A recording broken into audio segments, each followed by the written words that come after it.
c'est les fauteuils.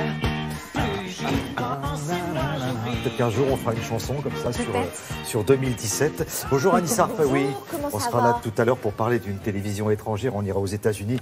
Et pour l'instant, Julia Livage nous propose un premier bilan de l'année 2017. Mais on va essayer d'être original, ou d'être originaux, voilà, de vous proposer un bilan via les réseaux sociaux, c'est ça? Oui, c'est vrai qu'il est coutumier à chaque fin d'année aujourd'hui de proposer et de parler des rétrospectives qui sont proposées par les plus grands sites Internet et réseaux sociaux. Donc YouTube, Facebook et autres Google vont proposer leurs rétrospectives, assez fidèles finalement à l'actualité aujourd'hui parce qu'ils sont les vecteurs incontournables de l'actualité, de l'information de l'année. Alors ce matin, j'ai décidé, en tout cas je vous propose de nous pencher sur la rétrospective d'un des réseaux sociaux les plus célèbres et les plus utilisés dans le monde. Il s'agit de Twitter.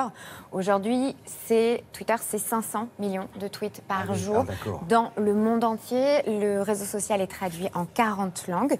Alors nous sommes allés dans les locaux parisiens de la plateforme pour revenir avec eux sur l'année 2017. Alors chaque événement marquant, chaque hashtag, chaque mouvement, chaque photo, chaque tweet ayant généré le plus de réactions a été matérialisé, illustré par un objet. C'est assez original, mais du coup, c'est assez didactique. Ça nous permet vraiment de visualiser un événement au-delà du tweet qu'il a représenté.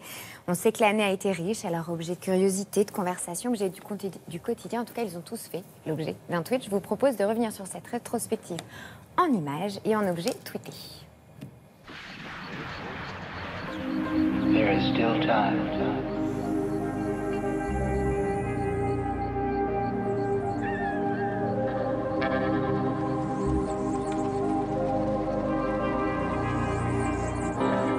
Objet tweeté, c'est une rétrospective des temps forts de l'année 2017 à travers des objets qui racontent des histoires, les histoires des tweets, les histoires des conversations. Twitter, c'est 330 millions d'utilisateurs, donc c'est des discussions, c'est des conversations chaque jour. On parle de sport, on parle de politique, on parle de culture, on discute également de séries télé.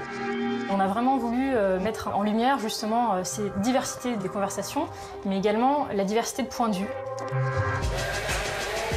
On trouve dans l'exposition une magnifique photo qui a été tweetée par Barack Obama en référence aux manifestations à Charlottesville. Et on trouve également un message d'amour contre la haine. Ce tweet a généré 3,6 millions de j'aime. C'est un véritable canal d'expression pour des causes, mais également pour des mouvements. Balance ton port, c'est à l'initiative d'une journaliste qui a incité les utilisateurs et les utilisatrices à parler des situations de harcèlement.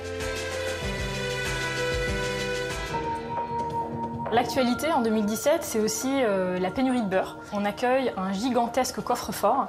Dans ce coffre-fort, on ne trouve pas des lingots d'or, on trouve des plaquettes de beurre. Et sur ces plaquettes de beurre, on y trouve inscrits des tweets très drôles. On voit une bonbonne remplie, non pas d'eau, mais des larmes des supporters du PSG, très désemparés, désespérés par rapport à cette défaite incompréhensible.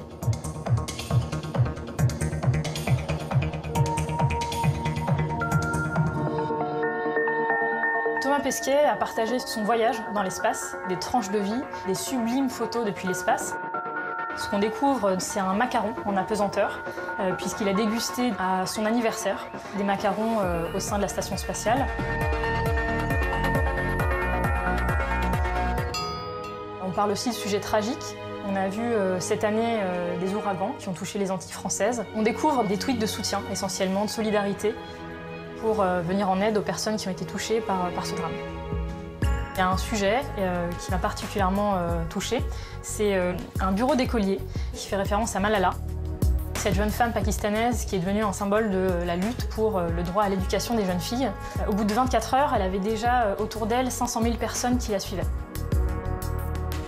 C'est particulièrement inspirant puisqu'elle se sert de la plateforme pour son combat, pour aller mobiliser et aller sensibiliser l'opinion publique, des chefs d'État. Ça, c'est une superbe idée, magnifique.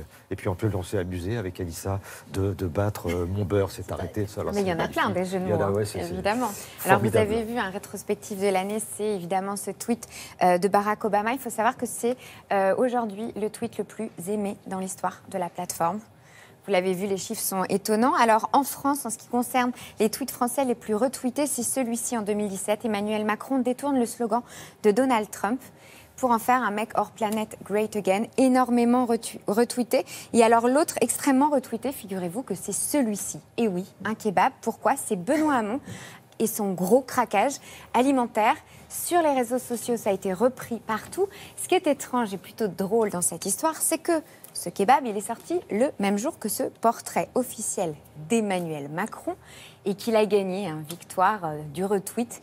Il a gagné la victoire du retweet, donc battu par un kebab, mais qui reste quand même Emmanuel Macron, la personne la plus mentionnée sur les réseaux sociaux, suivi de François Fillon et de ce groupe, regardez, ce groupe de K-pop, comme quoi la pop coréenne a franchi et atteint les frontières de la France.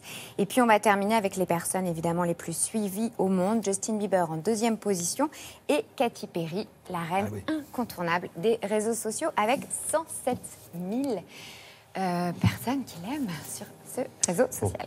Ne cherchez pas à aller voir cette exposition, tout ça c'est extrêmement secret, vous n'en saurez pas plus. Mais on refera un petit bilan de l'année 2017, c'est pas terminé. On fera demain dans le Place Net le bilan, la rétrospective Google qui est incontournable et toujours extrêmement bien réalisée. Merci beaucoup Julia.